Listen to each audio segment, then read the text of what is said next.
What's going on, guys? Illegal Defense, episode 11. Right back with you guys. We're going to get straight into college football. Not as exciting as the week prior to, but some great games to get into. So let's Yeah. run right into it. Yeah, and we had some games that with big playoff implications. We Right. saw, our um I would say probably more than usual amount of upsets a little bit. Still some fun things going on, not some, really top heavy upsets like we saw the week prior, but yeah, still plenty of things going on, some fun games, some not so fun games as college usually has. But I guess we'll just jump into the kind of best ranked team's most interesting game, which was number 4 TCU. They go into Texas as underdogs, about 7.5 point underdogs there, and they go into Texas and they get the W. They keep their win streak alive. They keep their playoff hopes alive. Um, and yeah, I mean, a good showing by TCU. This was different than what a lot of people predicted the game would kind of go like. Whether you pick TCU to win or lose, most people thought it was going to be a one of those classic Big 12 high scoring games.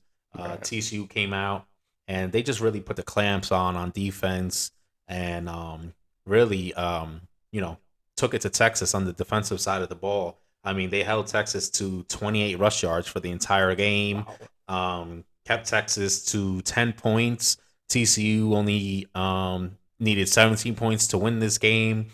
They had their star receiver, Quentin Johnson, come through for them late in the clutch as he usually does.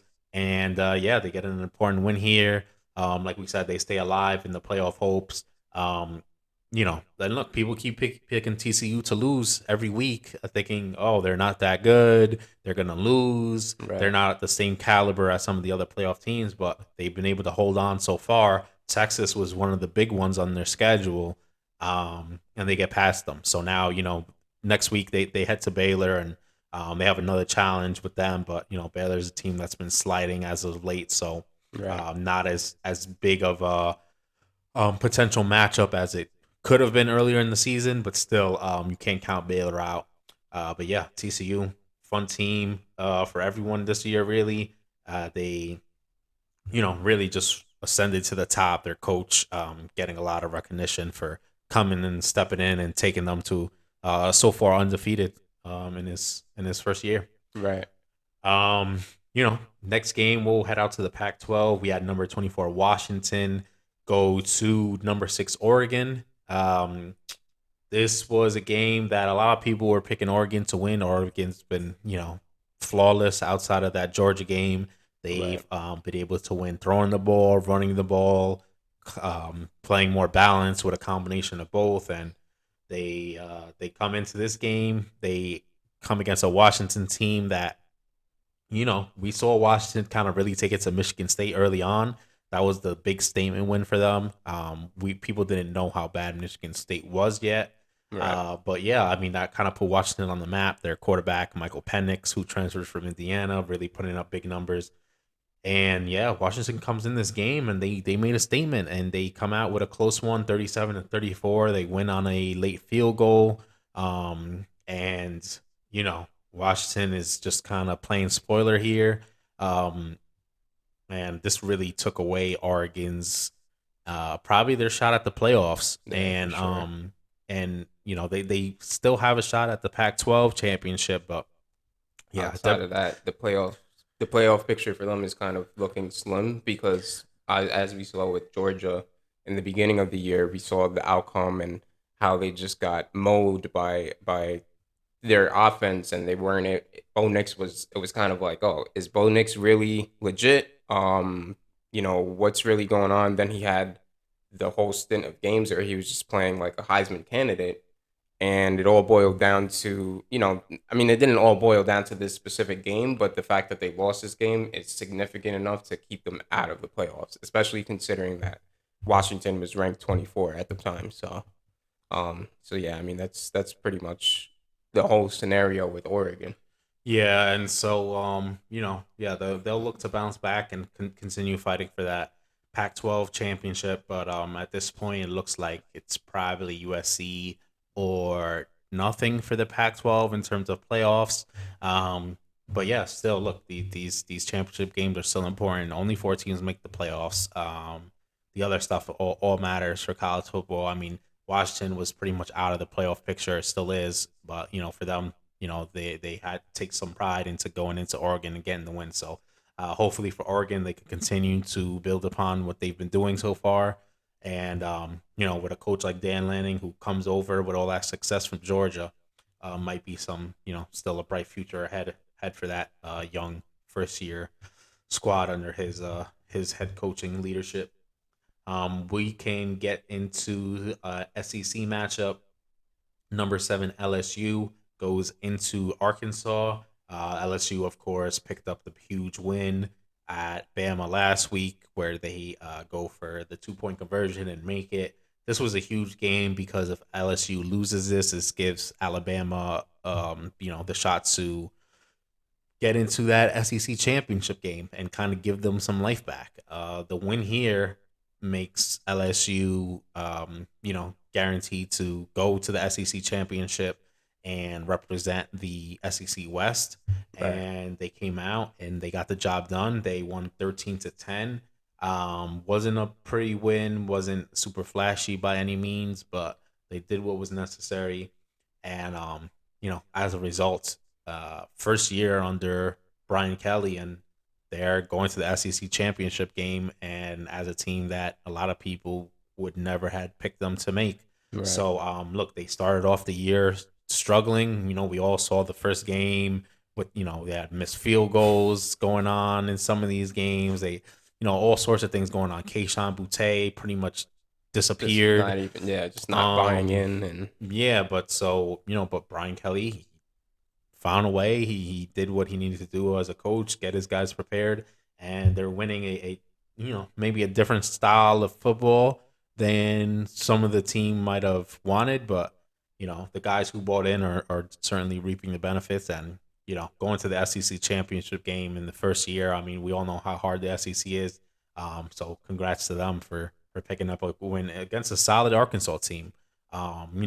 This game was a 3 point spread, 3.5 point spread for Arkansas. Late it rose to, but it pretty much was exactly what the odds makers thought. They thought it was going to be a close game.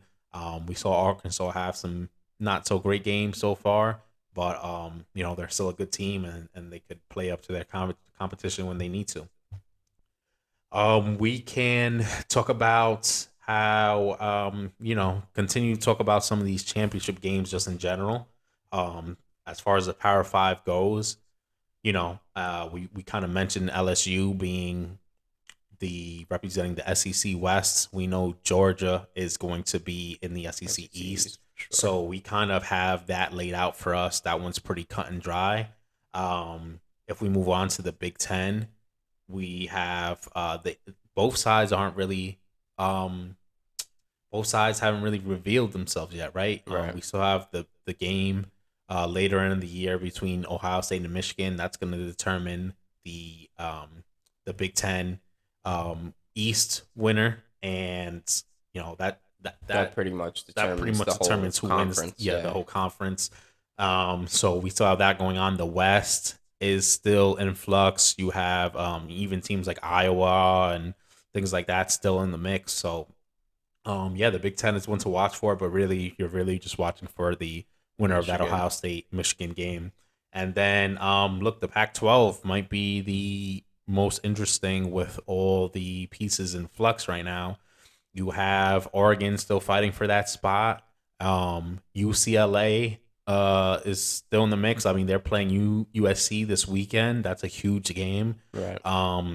And then you still have Utah lurking as well, and they could certainly make a push for that. Yeah, make a push for that and get in. We saw them. They're the team that beat USC so far this year.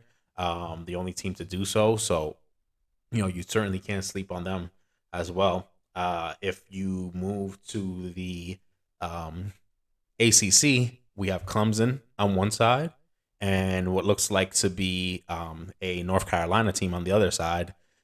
This is an interesting conference in the fact that if North Carolina can stay, they have one loss. If they can stay undefeated throughout and come away with a win against Clemson in the championship game, that might be That's enough to get them into the in the playoffs. Yeah, for sure. So they're a little bit of a sleeper team here where they can make that playoff push if things go their way and sneak into that number 4 spot, depending on what happens with some of the other teams, right? Right. It'll depend on what happens with, the next conference that we talk about in the Big 12. TCU, who we talked about earlier, they're gonna make this Big 12 championship game at this point. We know they're in. The next best record is going to be with them because they don't have the whole divisional thing going on. So Right. yeah, and that'll be a battle between a few teams. I think actually Kansas State is looking like probably the likely team to go against verse them. Yeah, which will be a fun battle. How do you think that matchup ends up? Well, yeah, I mean, two great offenses. It'll be interesting. I mean, I wonder if Kansas State would be favored in that game. That would be interesting to see. I mean, at this point, it's hard to pick against TCU, although there is this feeling of inevitability that Eventually, they're gonna get that loss. yeah. So somewhere in their schedule. yeah. So the feeling around that program from outsiders is certainly that, but if you're picking games, it's hard to pick against TCU now that we've seen them be able to just pull out wins a number of ways, and they're fairly consistent with how they play. They always play hard. If the offense is working, you can lean on the defense. If you're giving up points on defense, the offense is able to bail you out on the back end. Right. In the fourth quarter, they're great in fourth quarters. So yeah, just interesting to see all around. What I will say, out of all the Power 5 conferences, it does seem like it's clear, right, that the Big Ten and the SEC are the only teams that probably have a shot of getting 2 teams into the playoff.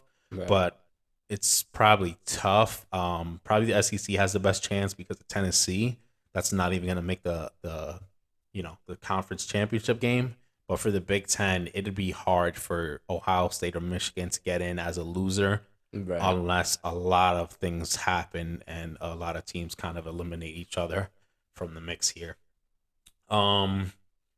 We talked about some of the better teams, but some of the most disappointing teams so far this year. I mean, you got to start with Texas A&M. I mean, just a colossal failure, I guess you could Right. say. I mean, number 1 recruiting class ever.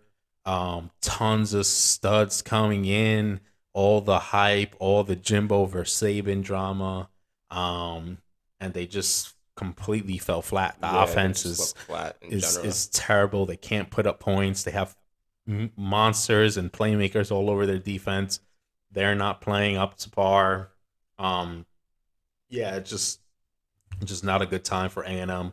Miami is, in a somewhat similar situation. They didn't have no, greatest recruiting class ever, but look, they still got some high level recruits. Mario Cristobal comes in. They're doing Right. some similar things with NIL and making splashes there. And but yeah, the team is not focused. They're not getting wins.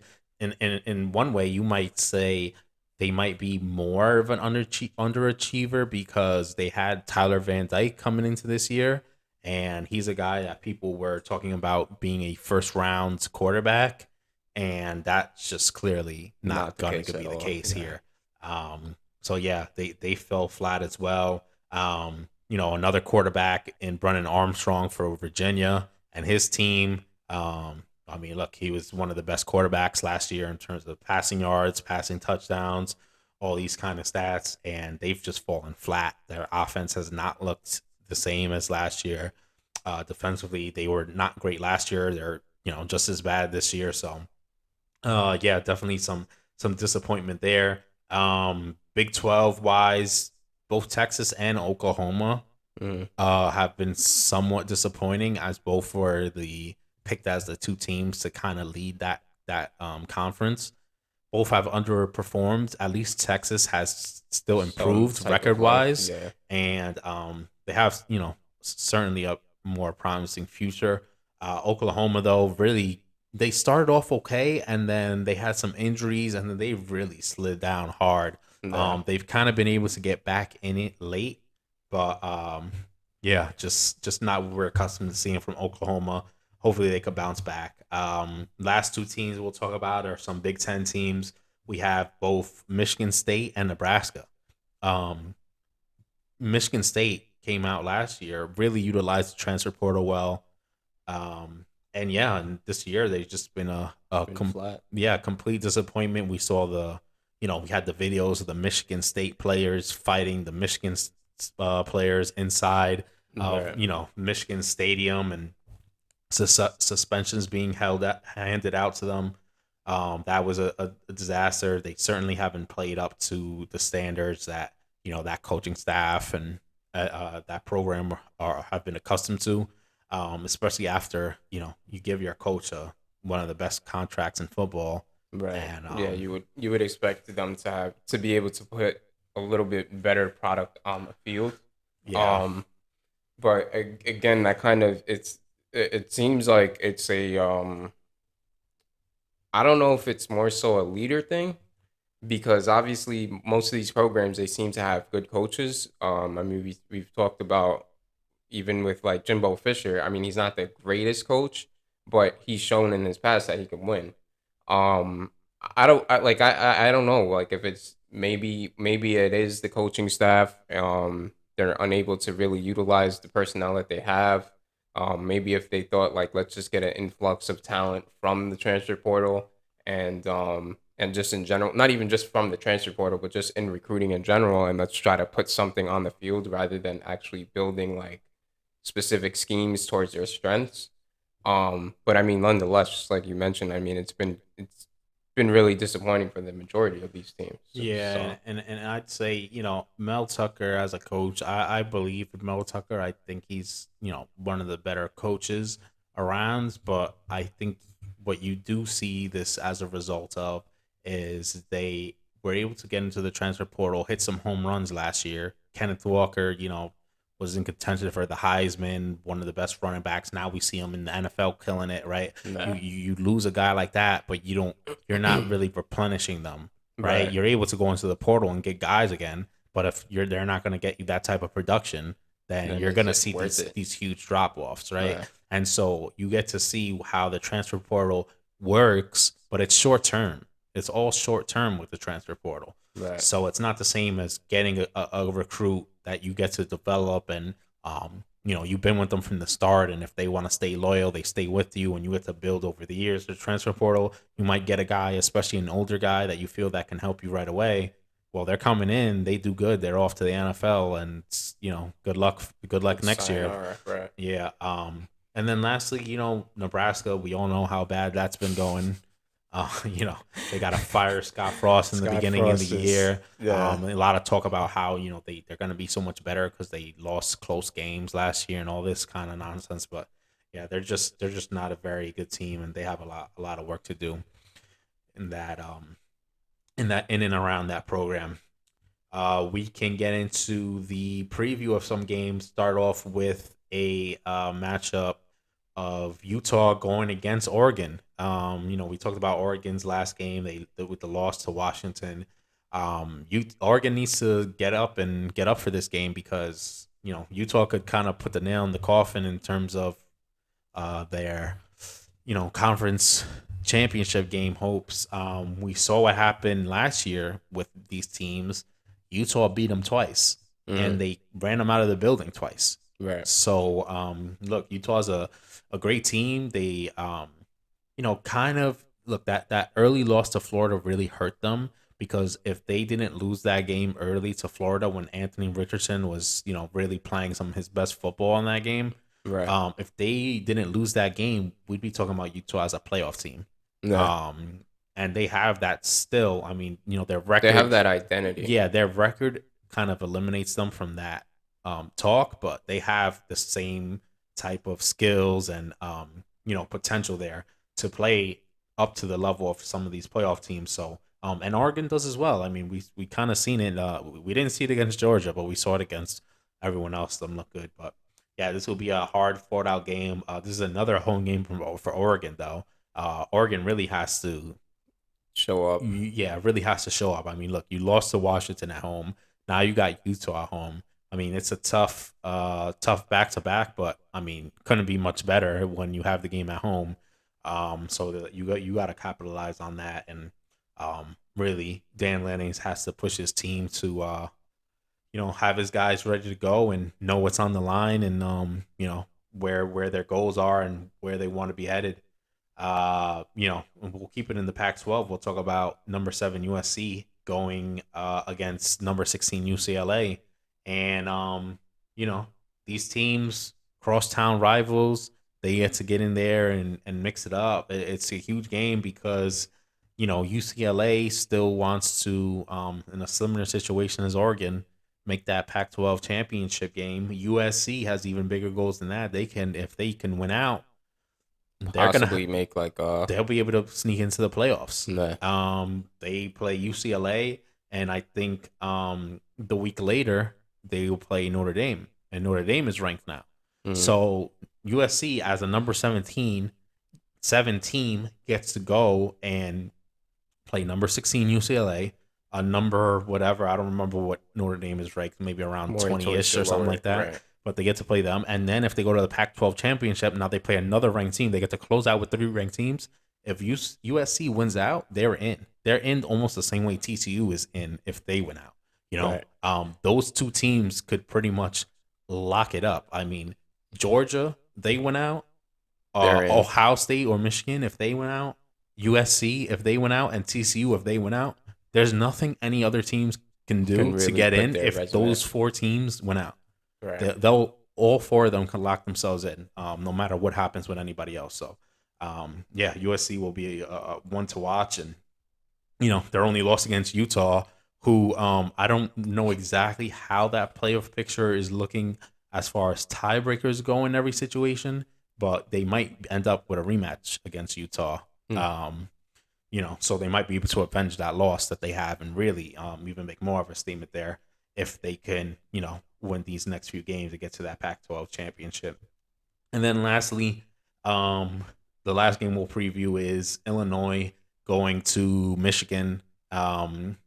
Illinois, I believe they're actually ranked again like number 21 or something like that right now. Right. After last week, but Michigan as a team, we know what they're gonna do. They're gonna dominate you running the ball, and they're gonna play good defense. Illinois this year, they have their stud running back, and they're going to look to kind of counter and do some similar things. But this is a big game for Michigan because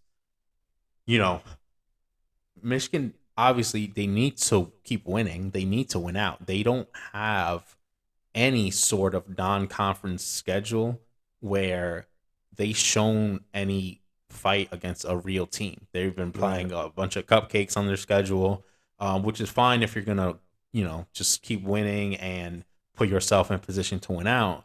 But now they can't afford any losses as a result. They have the Ohio State game coming up right after to close out the year, and so you have to not overlook a team like Illinois, who they just Has the possibility to kind of catapult themselves up to their competition. Yeah, and these teams, they can get stuck playing each other's games. I mean, they play similar style of football here, and you don't want to get caught in this game looking past Illinois because you're putting all your focus on that huge matchup with your rival Ohio State.